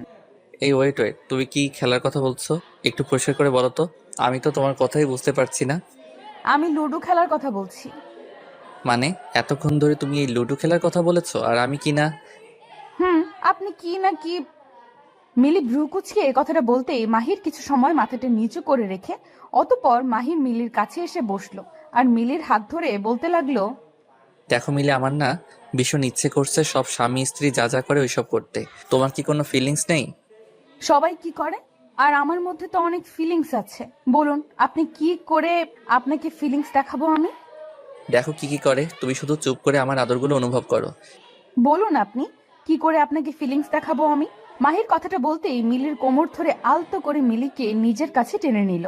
মিলি চুপ হয়ে মাহিরের দিকে তাকিয়ে আছে। মাহির মিলির ঠোঁটের দিকে মুগ্ধ দৃষ্টিতে তাকালো। মিলির ঠোঁটজোড়া এতটা সুন্দরভাবে মাহিরের দিকে তাকিয়ে আছে যে মনে হচ্ছে কোনো গোলাপের পাপড়ি সদ্য ফুটেছে। মাহির মিলির ওই রসালো ঠোঁটের দিকে নিজের ঠোঁটজোড়া এগিয়ে নিয়ে যেতেই মিলি দুম করে মাহিরকে সজোরে একটা ধাক্কা মেরে দিল। মিলির ধাক্কা খেয়ে মাহির খানিকটা দূরে সরে যায় মিলির কাছ থেকে। মাহির মিলির দিকে কৌতূহলপূর্ণ দৃষ্টি নিয়ে তাকাতেই মিলি রাগে গজগজ করতে করতে মাহিরকে উদ্দেশ্য করে ভীষণ কর্কশ কণ্ঠে বলতে লাগলো, ছি, আপনাকে আমি কতটা ভালো মানুষ মনে করেছিলাম, অথচ আপনিও এতটা নোংরা হবেন আশা করতে পারিনি আমি। মিলি, আমি নোংরামির কি করলাম? আমি তো তোমায় ভালোবাসি আর তোমায় আদর করতে চাইছি, এতে নোংরামি কোথায় পেলে? আপনি যেটাকে ভালোবাসা বলছেন সেটা আসলে নোংরামি, এটা আমি খুব ভালো করে জানি। পুরুষ মানুষ কাছে আসা মানেই পাপ। আপনি আমার সাথে এইসব কাজ করার চেষ্টা করছেন, আমায় পাপের ভাগী করতে চাইছেন। মানে কি সব বলছো? স্বামী স্ত্রী এইসব করবে না তো কি করবে? আর আমার বাবা মা আর তোমার বাবা মাও তো এইসব করেছে, এতে পাপের কি আছে? মাহিরার কথাটা হয়তো মিলির একটুও ভালো লাগেনি। মিলির চোখ জোড়া হঠাৎ করে রক্তবর্ণ ধারণ করে নিল। মাহির মিলির ঠোঁটের দিকে তাকিয়ে ভয় চুপসে গেল। বুঝে উঠতে পারলো না সে কি এমন বলেছে যার কারণে মিলির এতটা রাগ উঠে গেছে। মাহির একটা ঢোক গিলে মিলিকে ভয়ে ভয়ে কণ্ঠে বলল, মিলি, তোমার চোখ জোড়া এমন হয়ে আছে কেন? আমি কি কিছু খারাপ বলেছি? চুপ, একদম চুপ। আপনি এতটা অসভ্য লোক, ছি। আপনি কিনা আমার বাবা মাকে নিয়ে বাজে কথা বললেন। আপনি এতটা লুচ্চা একটা লোক, ছি। মিলি, কি বলছো জানো তুমি? স্বামী স্ত্রী এসব করে, এটা কোনো পাপ না। বিয়ের পর স্বামীর সাথে কিছু করাকে পাপ বলে না, একটু তো বোঝার চেষ্টা করো। আপনি আমায় বোকা পেয়েছেন। খুন বিয়ের আগে করলে ফাঁসি হবে, আর বিয়ের পর করলে বুঝি হবে না? আপনি আমায় যা বোঝাবেন আমি তাই বুঝবো, তাই না? মিলি রে মিলি, আমি তোরে কেমনে বুঝে এখন তুই যেটা বলছিস সেটা পাগলের মতো কথা। স্বামী স্ত্রীর ভালোবাসার আরেক নাম পূর্ণতা। শারীরিক সম্পর্ক না হলে আমাদের কোনো দিন বেবি আসবে না, আর না আসবে সংসারের শান্তি। এইবার তো বুঝো। মাহিরের কথাটা শুনে মিলি কান্না করে দিল। মাহির যথেষ্ট রেগে আছে, আর বিয়ের পর থেকে মিলির এসব ফালতু কথা সহ্য করে চলেছে মাহির। আর কত সহ্য করবে সে? বিয়ের পর স্বামী স্ত্রীর মাঝে যদি কোনো সম্পর্ক নাই থাকে তবে বিয়ে করার কি আছে? মিলিকে কান্না করতে দেখে মাহির অবাক হয়ে যায়। হঠাৎ করে আবার কি হলো এই মেয়ের যে কান্না করতে লাগলো? মাহির মিলিকে উদ্দেশ্য করে বলল, এই আবার কি হলো তোমার? কান্না কেন করছো? মিলি মাহিরের কথায় কোনো উত্তর দিল না। এই ধ্যানে কান্না করেই যাচ্ছে। মিলির কান্না দেখে মাহিরের মনে মনে রাগ হতে লাগলো। এখনই মিলির কান্নার শব্দ অন্য সবাই শুনতে পাবে আর এখানে ছুটে আসবে। মাহির নিজের মাথাকে একটু শান্ত করে মিলিকে উদ্দেশ্য করে বলল, দেখো মিলি, কান্না করিও না প্লিজ। তুমি এমনভাবে কান্না করলে এখনই কেউ চলে আসবে। প্লিজ কান্না করিও না। কান্না করবো না তো কি করব? আপনি আমায় বকেছেন। আমি আর এই বাড়িতে থাকবো না। আমি এক্ষুনি আমাদের বাড়িতে চলে যাব। চলে যাবে মানে? কেন চলে যাবে? আমি কি করেছি? আপনি আমার সাথে অসভ্যতামি করেছেন। প্রতি রাতে আমার সাথে বাজে কাজ করার জন্য আমায় ফোর্স করেন। আমি আর আপনার সাথে থাকবো না। মিলির কথাটা শুনে মাহিরের ইচ্ছে করছে মিলিকে খেয়ে ফেলতে, কিন্তু এখন আর মিলিকে কিছু বলা যাবে না, নয়তো মিলি সত্যি সত্যি চলে যাবে। মাহির নিজের মাথাকে ঠান্ডা করে মিলিকে উদ্দেশ্য করে বলল, আচ্ছা মিলি, আমি দুঃখিত। আমায় ক্ষমা করে দাও। আর কখনো আমি এইসব নিয়ে বাড়াবাড়ি করব না, প্রমিস। আপনার কথা আমি বিশ্বাস করি না। আমি চাই আপনিও আমার মতো ভালো হয়ে যান, পাপ থেকে নিজেকে দূরে রাখুন। অথচ আপনিও কিনা সেই এক পাপ করার জন্য উঠে পড়ে লেগেছেন। আমি আর কি করে আপনাকে বোঝাই বলুন তো? আর কিছু বোঝাতে হবে না, আমি সব বুঝতে পেরে গেছি। সত্যি আর কখনো আমি কিছু করব না। কথাটা মাথায় থাকে যেন। থাকবে থাকবে, মাথায় মনে প্রাণে সব জায়গায় লেগে থাকবে। মিলির জন্য মাহিরের বাসর রাত তো শেষ হলোই, সেই সাথে শেষ হলো মাহিরের সাংসারিক জীবন। মাহির নিজেও জানে না এই মেয়ের মাথায় কি সমস্যা আছে। নিজের স্বামীকে সন্তুষ্ট রাখাটা প্রত্যেক নারীর পরম কর্তব্য। সেইখানে মিলি কিনা নিজের স্বামীকে বারবার নিজের থেকে দূরে রাখতে ব্যস্ত। মাহির এক বুক হতাশা নিয়ে ঘুমিয়ে পড়লো। সকালবেলা মাহিরের ঘুম ভাঙলো মিলির চিৎকারে। মিলি চিৎকার করে মাহিরকে ডাকছে। মিলির চিৎকারের শব্দে মাহির হকচকিয়ে বিছানা থেকে উঠে পড়লো। মিলির দিকে চোখ কসলাতে কসলাতে তাকিয়ে বলল, মাহির, কি হয়েছে? এত সকাল সকাল এমন করে চিৎকার করছো কেন? বাড়িতে কি তোর পড়েছে নাকি? চোর না, ডাকাত পড়েছে। আপনার ঘুম এত গভীর কেন? আমি মরে গেলেও তো আপনার ঘুম ভাঙবে না। হয়েছে, এখন হেয়ালি না করে সরাসরি বলো কি হয়েছে। আমি না আজ একটা ঘটনা ঘটিয়ে ফেলেছি, এই আপনাকে বলতে ছুটে এসেছি। সকাল সকাল আবার কি ঘটিয়ে ফেলেছো? আমাকে না আম্মু বলেছে আমাদের বেবি কবে হবে। আমি বলে দিয়েছি খুব তাড়াতাড়ি আসছে বেবি। ঠিক বলেছি না? কি আসবে? আমি শুনতে পাইনি, আবার বলবে। আরে লজ্জার কথা, আপনি এমন করে বললে কি করে আমি বলবো বলুন? বলেছি বেবি আসবে। এত বড় মিথ্যা বললে তুমি। এখন পাপ হবে না মিথ্যা বললে? আমি মিথ্যা কেন বলবো? আমাদের কি বেবি আসবে না নাকি? আজব লোক একটা। বেবিটা আসবে কি করে সেটা আমায় বলবে? ও মা, সবার যেমন ভাবে আসে ঠিক তেমন ভাবেই আসবে। সবার যেমন ভাবে আসবে তেমন ভাবে আসবে মানে? সবার মতো কি আমাদের মাঝে কিছু হয়েছে? হয়নি মানে? আপনার সাথে আমার বিয়ে হয়েছে, তো বেবি কেন আসবে না? ওরে আল্লাহ, কোন বিপদে আমায় ফেললে তুমি! তুলে নাও আমায়। এই মেয়েটা আমায় পাবনা না পাঠিয়ে শান্ত হবে না। আরে আপনি এত ওভার রিয়েক্ট করছেন কেন? বেবি আল্লাহ দিবে, শুধু মন থেকে আল্লাহর কাছে চাইতে হবে। আচ্ছা মিলি, আল্লাহ বেবি দিবে সেটা আমি বিশ্বাস করলাম, কিন্তু আল্লাহ তো তখনই আমাদের কথা শুনবে যখন আমরা বেবি হবার আমল করব, তাই না? আমল তো আমি জানি, মন থেকে একদম পবিত্র হয়ে আল্লাহর কাছে চাইলে আল্লাহ নিরাশ করবেন না। হ্যাঁ বুঝেছি আমি। আল্লাহর কাছে চাইতে থাকো মন প্রাণ দিয়ে, আল্লাহ দিবে বেবি। কিছু করতে হবে না বেবির জন্য। মাহির কথাটা বলে কাঁথা মুখে পেঁচিয়ে শুয়ে পড়লো। মিলি মুচকি মুচকি হাসছে।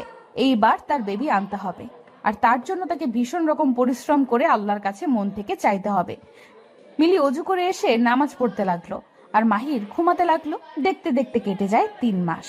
আল্লাহর অশেষ রহমতে মিলি এখনো মা হতে পারেনি, কারণ মা হওয়ার জন্য যা করতে হয় সেটা মিলির কাছে পাপ। সো আল্লাহ কি করে দিবে? মিলির মন খারাপ, বেবি হচ্ছে না দেখে মিলির মাথায় আগুন জ্বলছে। এত ভালো করে আল্লাহর কাছে বলল, তবু আল্লাহ কেন দিল না? মিলি বুঝতে পারছেন। সকালবেলা মাহির অফিসে বের হওয়ার সময় হুট করে মাহিরের সামনে চলে আসে মিলির বাবা মা। নিজের শ্বশুর শাশুড়িকে দেখে মাহির একটু অবাক হবার পাশাপাশি ভীষণ খুশিও হয়। মাহির তাদের সালাম দিয়ে বলল, আব্বা আম্মা, আপনারা হঠাৎ করে এখানে? আমায় কল করতেন, আমি নিজেই আপনাদেরকে নিয়ে আসতাম। না সমস্যা নেই বাবা, তুমি কি অফিস যাচ্ছ? জি আব্বা, আমি অফিসেই বের হচ্ছিলাম। না বাবা, আসলে তোমার সাথে একটু কথা ছিল আমাদের, যদি একটু। জি আব্বা বলুন, কি কথা বলবেন? আসলে অনেকদিন হলো তোমাদের বেবি হচ্ছে না, তো আমরা চাইছি যে মিলিকে নিয়ে আমাদের বাড়ি গিয়ে দেখি কি হয়। তোমার শাশুড়িরও এই একই ইচ্ছা। আচ্ছা আব্বা, ঠিক আছে, নিয়ে যান। আমি আসছি তাহলে। ঠিক আছে বাবা, সাবধানে যাবে। মাহির তাদের সাথে কথা বলা শেষ করে অফিসের জন্য বেরিয়ে যায়। মাহির বেশ ভালো করে জানে মিলিকে যেখানেই নিয়ে যাওয়া হোক না কেন কোনো লাভ হবে না, কারণ বেবি হবার জন্য যে দুটি মানুষকে এক হতে হয়, দুজনের মধ্যে একটা সম্পর্ক থাকতে হয়, সেটা মাহির আর মিলির মধ্যে নাই। তো কোনো কিছুতেই কিচ্ছু হবে না। মাহির অফিস থেকে বাড়ি ফিরতেই দেখতে পায় মিলি মন খারাপ করে বসে আছে। মিলিকে বাড়িতে দেখে মাহির চমকে যায় ভীষণ, কারণ মিলির তো ওদের বাড়িতে থাকার কথা, সেখানে মিলি এখনো তার বাড়িতে, তাও আবার মন খারাপ করে। মাহির মিলির কাছে এসে কৌতূহলী হয়ে বলল, মিলি, কি হয়েছে? মন খারাপ করে আছো কেন? তোমার না ও বাড়িতে যাওয়ার কথা ছিল? আমি কোথাও যাব না, আমি আপনার সাথেই থাকবো এই বাড়িতে। তা ঠিক আছে, কিন্তু কি হয়েছে? মন কেন খারাপ তোমার? মাহিরের কথাটা শেষ হবার আগেই মিলি দৌড়ে এসে মাহিরকে শক্ত করে জড়িয়ে ধরলো। মাহির খানিকটা অবাক হয়ে যায় মিলির এমন কাজে। মিলি মাহিরকে শক্ত করে জড়িয়ে ধরে কান্না করতে লাগলো। মাহির মিলিকে খানিকটা শক্ত করার চেষ্টা করে বলতে লাগলো, মিলি, কান্না কেন করছো? কি হয়েছে বলো আমায়। আচ্ছা, এমন ভাবে কান্না করলে কি একটু ভালো দেখাবে তোমায়? আমায় আজ মন ভরে কান্না করতে দিন, আমি অনেক কান্না করতে চাই। কিন্তু কেন? হুট করে কারণ ছাড়াই কি কেউ কান্না করে বলো? আমি জানি না কে করে আর না করে, তবে আমি করব। পাগলি একটা। আচ্ছা বলো, তোমার কান্নার কারণ কি? আমি বিয়ের পর থেকে একটা ভুল ধারণা মনের মধ্যে পোষণ করে আপনাকে অনেক অনেক কষ্ট দিয়েছি। হয়তো আমার কাজের জন্য আমি কখনো ক্ষমা পাবো না। কষ্ট কোথায় দিয়েছো? সব ঠিক আছে তো? আপনি আর একটাও কথা বলবেন না। কষ্ট দিয়েছি কি দেইনি তা আমি জানি। আপনি আমায় ক্ষমা করে দিন, আর কখনো আপনাকে কষ্ট দিব না আমি, প্রমিস। সেসব ঠিক আছে, কিন্তু হয়েছেটা কি? বিয়ের পর আমি যেটাকে পাপ বলতাম সেটা পাপ নয়, সেটাই আসল ভালোবাসা। এটা আমি এত পরে বুঝতে পেরেছি। আমার বেবি লাগবে, আপনার আদর লাগবে, আপনার ভালোবাসা লাগবে। প্লিজ আমায় ক্ষমা করে দিয়ে নিজের বাহু ডোরে আঁকড়ে নিন। পাগলি একটা। আমি তো আগেই বলেছিলাম এটা পাপ না, বরং ভালোবাসা। আমায় বোঝার ভুল ছিল, আমায় ক্ষমা করে দিন না প্লিজ। কান্না বন্ধ করো। আমি কখনো তোমার কাছে কষ্ট পাইনি, আর যখন কষ্ট পাইনি তখন ক্ষমা করার কি আছে? I love you. I love you so much. Mahir মিলিকে শক্ত করে নিজের বাহু ডোরে আঁকড়ে ধরলো। আজ আর তাদের দুজনের মাঝে বিন্দু মাত্র দূরত্ব নেই। দুটি হৃদয় ও মন আজ একসাথে। আপনি আমার দুধে হাত দিচ্ছেন কেন? আমি আম্মুকে বলে দিব। যাকে ইচ্ছা বলো, তোর দুধ ধরতে আমার ভীষণ ভালো লাগে। আমার দুধ ধরতে আপনার ভালো লাগলেই আপনি ধরবেন নাকি? আমার ভালো লাগলে আমি ধরবো। আচ্ছা, তোর দুধটা এত গরম কেন? যে গরম পড়েছে সবকিছু গরম হয়ে যাচ্ছে, আর এটা তো দুধ, গরম তো হবেই। গরমকাল দেখে কি এত গরম হয়ে যাবে নাকি? এই দুধ ধরতে মনে হচ্ছে হাতে ফোসকা পড়বে আমার। তাহলে ধরেছেন কেন? ছেড়ে দিন না। আপনি যদি এখন আমার দুধের উপর থেকে হাত না সরান, তাহলে আমি চিৎকার করে কান্না করব। রিমির কথা শুনে রাজ হেসে ফেললো। একটু দুধের উপর হাত দিয়েছে দেখে মেয়েটা কত কথা শোনাচ্ছে রাজকে। রাজ কি এত সহজেই রিমিকে শান্তিতে থাকতে দিবে নাকি? রাজও রিমির দুধ ধরে রেখেছে। রিমি বার করে রাজকে বারণ করার পরেও রাজ কোনো কথা শুনছে না। রিমি রাজের এমন ফাজলামি আর সহ্য করতে পারলো না। চরম বিরক্ত হয়ে রিমি ন্যাকা কান্না করে দিয়ে চিৎকার করে নিজের আম্মুকে ডাকতে লাগলো। আম্মু, দেখো রাজ ভাই আমার দুধ ধরছে বারবার, আমি বারণ করার পরেও ছাড়ছে না উনি। যত খুশি ডাক, বাড়িতে আন্টি নেই, আমার হাত থেকে তোকে বাঁচানোর মতো কেউ নাই। ও, এই জন্যই আপনার সাহস এত বেড়েছে তাই না? আপনি আসলে একটা পচা লোক। আমি পচা লোক তো কি হয়েছে? এমন ভাবে চিৎকার করছিস মনে হচ্ছে আমি তোর দুধ ধরে আছি। তো কার দুধ ধরে আছেন? এই দুধ তো আমারই। এই দুধ তোর কি করে হয়? এই দুধ তো গরুর। তুই কি গরু নাকি? গরুর দুধ গোয়ালি বিক্রি করেছে আর আমি কিনে নিয়েছি, তার মানে এইটা এখন এই দুধ আমার? অনেক কি লজিক রে। শোন, আমি গরুর দুধ ধরেছি আর আমি এখন এটা খাবো। তুই চুপটি করে বসে থাক, তা না হলে কিন্তু কি? এই দুধ ছেড়ে অন্য কোনো দুধ খাওয়া শুরু করে দিব। ছি ছি ছি, এইসব কি ধরনের কথা? আপনার লজ্জা করে না এসব বলতে? এক ফোঁটাও লজ্জা করে না আমার। বেশি কথা বললে আরো অনেক কথা বলবো আমি। রাজের কথা শুনে রিমি চুপ হয়ে যায়। রাজ সময় সময় তার বাড়ি এসে তার সামনে এমন ফাজলামি করবে রিমি অনেক সহ্য করেছে, তবে আজকাল রাজের কোনো কিছুতেই সে সন্তুষ্ট হতে পারে না। হুট করে রিমিকে আই লাভ ইউ বলাই হোক বা রিমিকে জড়িয়ে ধরা, কোনো কিছুতেই রাজ দুবার ভাবে না। রাজের এমন কার্যক্রমে রিমির পরিবারও কিছু মনে করে না, করবেই বা কেন? রাজের মতো ভালো ছেলে আর কোথাও আছে নাকি? রিমির জন্য এই ছেলেটাই পারফেক্ট। রিমিকে চুপ হয়ে থাকতে দেখে রাজ মলিন কণ্ঠে বলতে লাগলো, এই রিমি, কি ভাবছিস তুই? তোকে এমন কাকতাড়ুয়ার মতো বসে থাকা দেখলে আমার একটু ভালো লাগে না। তো কি করব? নাচবো নাকি এখন? তুই নাচতে চাইলে নাচতে পারিস, আমি কোনো সমস্যা নেই। আপনার দুধ খাওয়া হয়েছে? এই তো প্রায় শেষ, কিন্তু কেন, আরো দুধ দিবি নাকি? একদম বাজে কথা বলবেন না। আপনার চোখের দৃষ্টি আমার কাছে ভালো মনে হচ্ছে না। আমি কিছু বললি তো তোর কাছে সেটা খারাপ হয়ে যায়। ভালো কথার তো আজকাল কোনো দামই নেই। আপনার এসব লুচ্চা কথার মানে আমার খুব ভালোই জানা আছে। এখন কি মিন করেছেন তা আমি বেশ ভালোই বুঝতে পারছি। তাই নাকি? সবটা যখন বুঝতেই পেরে গেছিস তবে দূরে রেখেছিস কেন? কাছে চলে আয়, একদম মিশে যা আমার সাথে। পাগল হয়ে গেছেন নাকি? এসব ফাজলামি একদম আমার পছন্দ নয়। ফাইজলামি কে করছে তোর সাথে? আমি সত্যি কথা বলছি নিজের মন থেকে। হয়েছে, এসব কথা বলিয়েন না। আপনার উপর আমি অনেক রেগে আছি। আপনি আমার দুধ খেয়ে ফেলেছেন, এখন আমি কি করব? আমি যখন তোর দুধ খেয়েছি তখন তুই আমার দুধ খেয়ে নে হিসাব বরাবর। আপনার দুধ কোথায় পাবো আমি? এই যেমন আছে না, এইগুলো থেকে নিয়ে নে যত ইচ্ছে তত দুধ। রাজ কথাটা বলতেই নিজের শার্ট দুটোর বাটন খুলে ফেললো। রাজ শার্টের বাটন খুলে দিতেই রিমির চোখের সামনে খানিকটা উন্মুক্ত হলো রাজের বুক। জিম করা বডি রাজের, দেখতেও সে সুদর্শন। সব দিক দিয়ে বিবেচনা করলে এক কথায় রাজ অতুলনীয়। রিমি রাজের দিকে এক দৃষ্টিতে তাকিয়ে আছে। জিম করা বডি রিমির ভীষণ পছন্দের। রিমি জিম করা বডি পছন্দ করে দেখে রাজ জিমে গিয়ে বডি বিল্ডিং করেছে। রিমি রাজের দিকে কিছু সময় তাকিয়ে থেকে নিজের চোখ নামিয়ে নিল। রিমি চোখ নামিয়ে নিতেই রাজ মুচকি হেসে রিমিকে উদ্দেশ্য করে বলল, কি হলো, চোখ নামিয়ে নিলি যে? আমাকে পছন্দ নয় বুঝি তোর? দেখুন রাজ ভাইয়া, এইসব ঠিক না। আমি আপনাকে আগেই বলেছি আমার কাছাকাছি আসিয়েন না। পরে কিছু হয়ে গেলে তার দায় আমি নিতে পারবো না। বাড়িতে তো তুই আর আমি ছাড়া কেউ নেই, কিছু একটা হয়ে গেলেও সমস্যা নেই।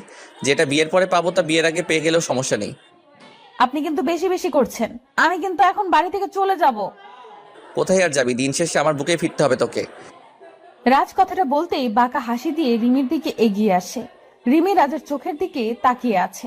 রাজের চোখগুলোর মধ্যে এক অদ্ভুত নেশা কাজ করছে। রিমি ভাবছে, রাজ আজ যদি তাকে কিছু করে ফেলে তাহলে কি হবে। রাজ এক পা করে রিমির দিকে এগিয়ে আসতে লাগলো। রিমিও রাজের দিকে খানিকটা পিছিয়ে যেতে লাগলো। রাজকে এখন ভীষণ ভয় করছে তার। এই ছেলে কি না কি করে ফেলে। রিমি পিছিয়ে যাবার এক পর্যায়ে দুম করে দেয়ালের সাথে ধাক্কা খায়। পিছিয়ে যাওয়ার পথ শেষ। রাজ রিমির কাছাকাছি আসতেই আলতো করে রিমির কোমরের উপর নিজের হাত রাখলো। রিমির কোমরে রাজের স্পর্শ পেতেই রিমির সারা শরীরে কারেন্ট বয়ে যায়। প্রবল ভাবে কেঁপে উঠলো রিমির সারা শরীর। রিমি রাজকে উদ্দেশ্য করে কাঁপা কাঁপা কণ্ঠে বলতে লাগলো, এসব কি করছেন? আপনি আমার ধৈর্যের পরীক্ষা করিয়েন না। আমি কিন্তু নিজের মধ্যে আর থাকতে পারবো না। তো হারিয়ে যা না, আমি তো এটাই চাই তুই নিজেকে আমার সাথে সঁপে দিস। আর আমি তোকে অনেক আদর করি। কিন্তু এটা তো ঠিক নয়, এটা তো পাপ। পাপ পুণ্যের হিসেব কষতে আমি এখানে আসিনি। তাছাড়া আমায় তুই তোর দুধ খাইয়ে আমার মাথা খারাপ করে দিয়েছিস। এখন আমি তোকে আদর করবই করব।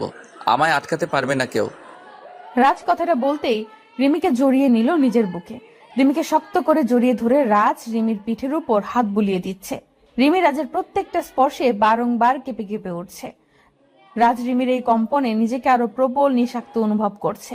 রাজ আলতো করে রিমির থুতনি ধরে রিমির থুতনি উঁচু করে দিতেই রিমি সকল লজ্জাকে সাইডে ফেলে দুম করে রাজের নিজের ঠোঁটজোড়া তারা শক্ত করে চেপে ধরলো।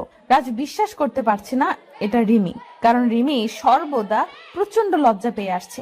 সেই রিমি কিনা আজ নিজেই রাজের ঠোঁটের সাথে নিজের ঠোঁট এক করে নিয়েছে। কথাটা ভাবতেই চমকে যায় রাজ। রিমি রাজের ঠোঁটজোড়া নিজের দখলে নিয়ে পাগলের মতো চুমু খেতে লাগলো।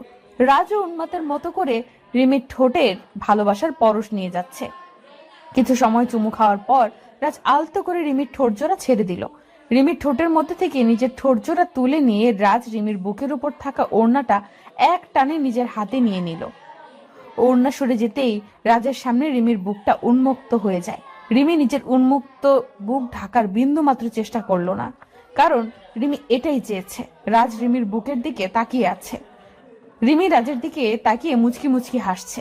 রাজ আর অপেক্ষা করতে পারলো না, দুম করে রিমিকে কোলে তুলে নিল সে। রিমিকে কোলে তুলে নিয়ে রাজ সোজা বিছানায় চলে যায়।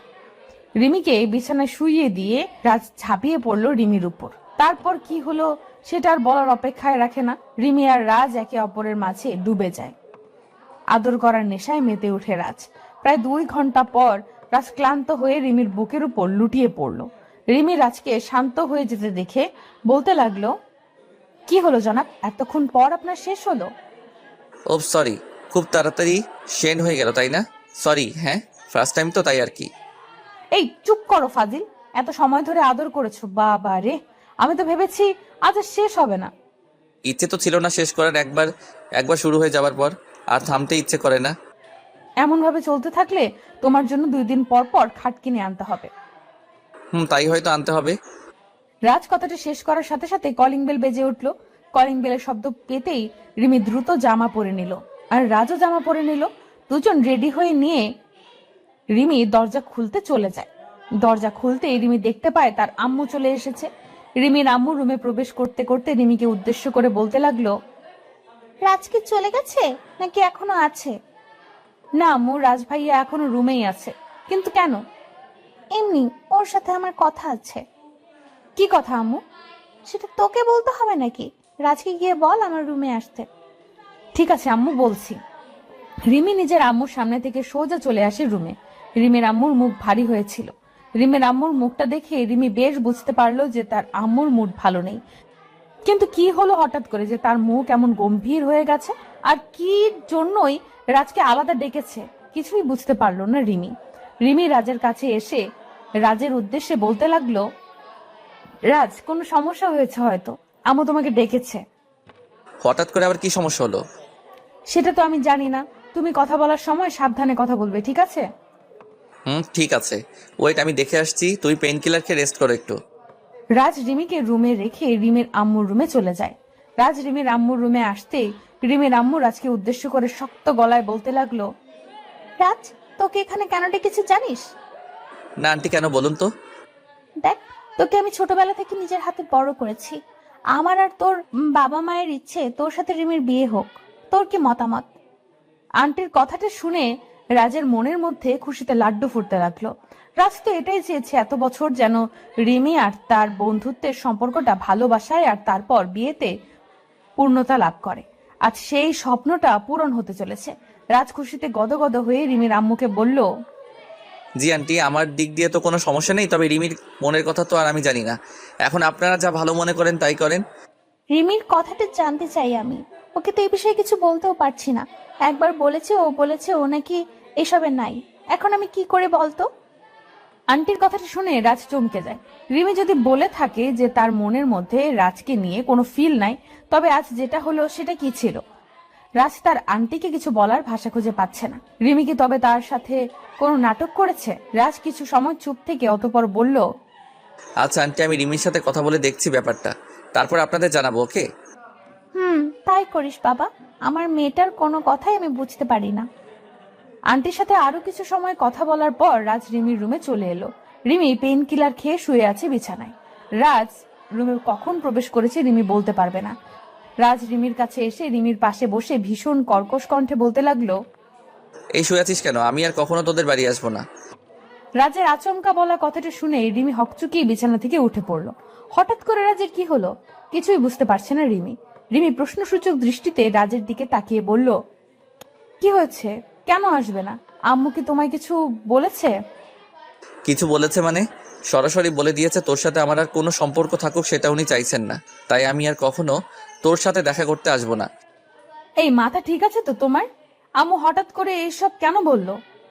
সেটা তোমার আম্মুকে গিয়ে জিজ্ঞেস করো। আমি আসছি, ভালো থেকো। রাজ কথাটা বলতেই রিমির সামনে দিয়ে চলে যেতে নিল।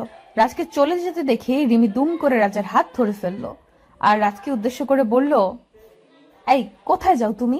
আমার ছেড়ে কোথাও যেতে পারবে না তুমি। আমি আম্মুর সাথে কথা বলছি।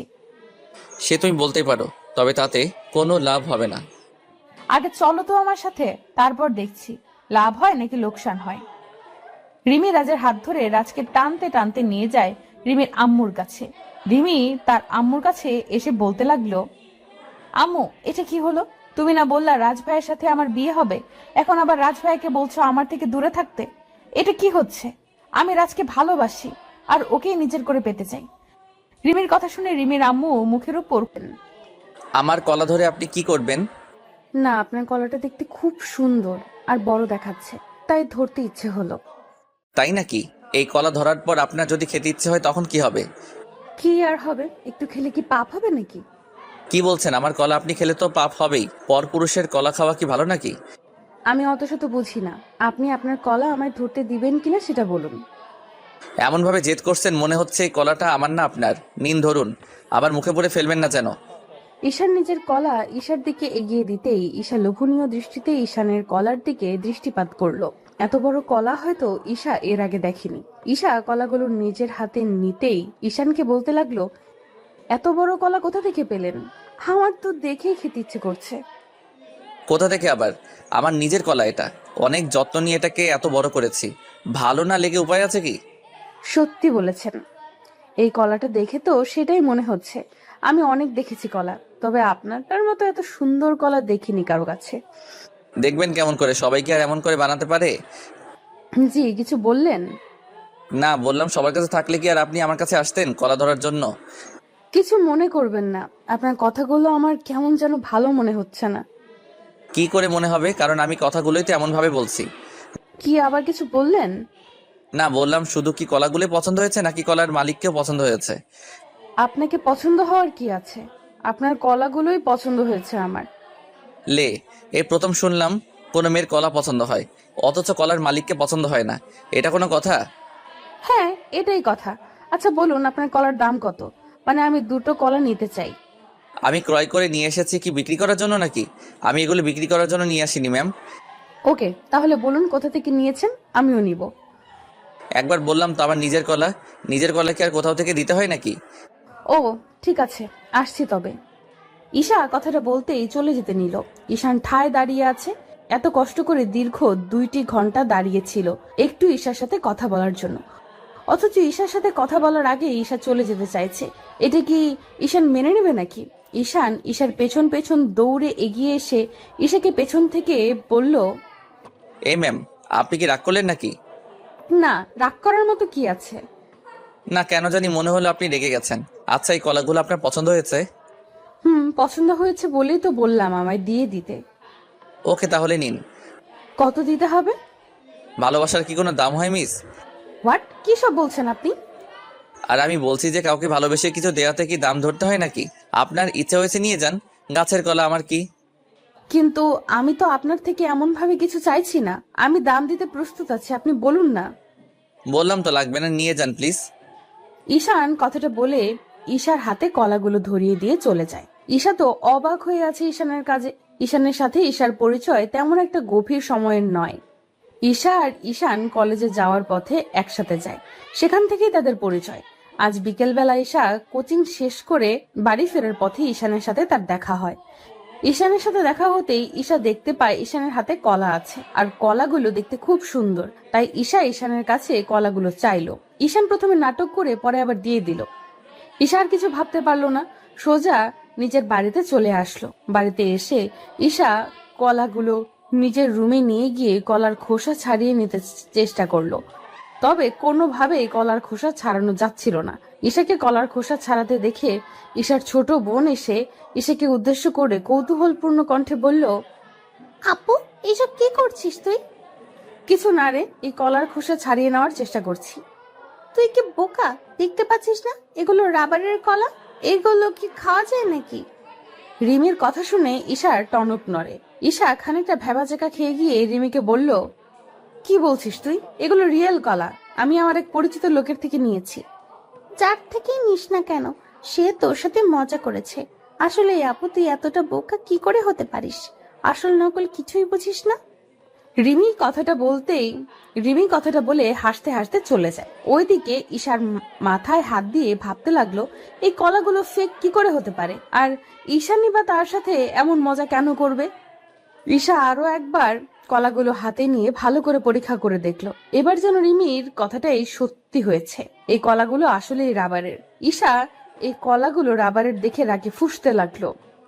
এত বড় ধোঁকা তার সাথে কি করে হতে পারে? ঈশা রাগের কারণে কলাগুলো মাটিতে ছুঁড়ে মারলো। ইচ্ছা করছে ঈশার এক্ষুনি ঈশানের চুলগুলো টেনে ছিঁড়ে ফেলতে। কি অসম্ভব ছেলে একটা! এমন ভাবে কি কেউ কাউকে ধোঁকা দেয়? পরদিন সকালে ঈশা রেডি হয়ে কলেজে যাচ্ছে। কিছু দূর যাওয়ার পর ঈশা দেখতে পেল ঈশানও তার পেছনে পেছনে আসছে। ঈশা এই সময়ের জন্য অপেক্ষা করছিল। এখন ঈশানের থেকে তার জানতে হবে কেন ঈশান তার সাথে এত বড় প্রতারণা করলো।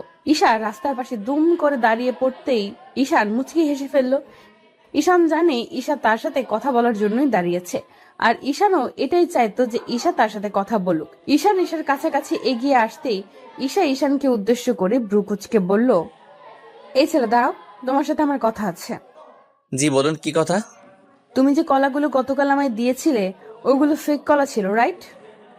ফেক ছিল কেন, কি হয়েছে? একটা থাপ্পড় দিব, মাথার তার সব ঠিক মতো লেগে যাবে। আমার সাথে মজা করার সাহস কি করে হয় তোমার?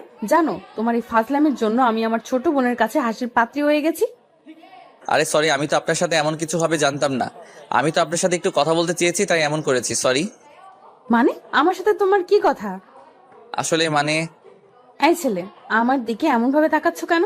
একদম উল্টাপাল্টা কথা বলবে না, আমার সামনে থেকে যাও, আর কখনো আমার সামনে আসবে না। কিন্তু কেন? আমি আপনার সামনে আসলে কি হবে? আর আমি আপনাকে পছন্দ করি। কাউকে পছন্দ করা কি পাপ? পাপ কিনা তা আমি জানি না, আপনাকে আমার পছন্দ নয়, তো নিজের লিমিটের মধ্যে থাকুন। ঈশা কথাটা বলতেই ঈশানের সামনে দিয়ে হনহন করে চলে যায়। ঈশান ঈশার দিকে তাকিয়ে আছে। ঈশান ঈশাকে মন থেকে ভালোবাসে, আর ঈশানও জানে ঈশাও তাকে পছন্দ করে। কিন্তু হঠাৎ করে ঈশানকে মুখের উপর না করে দেওয়ার কারণ কি? ঈশান কিছু বুঝতে পারলো না। ঈশান কলেজ শেষ করে কলেজের সামনে কিছু সময় অপেক্ষা করার পর দেখলো ঈশা আসছে। ঈশান ঈশার সামনে এসে আবারও ঈশানকে বলল, ঈশা, আমি তোমার সাথে একটু কথা বলতে চাই। আমার সময় হবে না, সরি। প্লিজ 2 মিনিট একটু কথা বলেই আমি চলে যাব, প্রমিস। তোমার প্রমিস শোনার মতো কোনো মুড নেই আমার। এমন করিও না, আমার কথাটা শোনো, তারপর তোমার যা ইচ্ছা হয় বলো, আমি তাই করব, প্রমিস। ঠিক আছে, বলো কি বলবে। আমি তোমায় ভালোবাসি আর সারা জীবন তোমার সাথে থাকতে চাই। প্লিজ আমায় ফিরিয়ে দিও না তুমি। আমি তোমাকে ভালোবাসি না, হয়েছে কথা। আচ্ছা ঠিক আছে, আমায় শুধু এইটুকু বলো, কি কারণে আমায় ভালোবাসো না? আমার মধ্যে কি সমস্যা আছে বলো তুমি। আপনার মধ্যে কি সমস্যা তা তো বলতে পারছি না, তবে এইটুকু শিওর থাকুন আপনি আমার মতো না, সো একটু দূরে থাকাই ভালো। এটাই তোমার শেষ কথা? হুম। তবে আমারও একটা কথা আছে, শুনবে?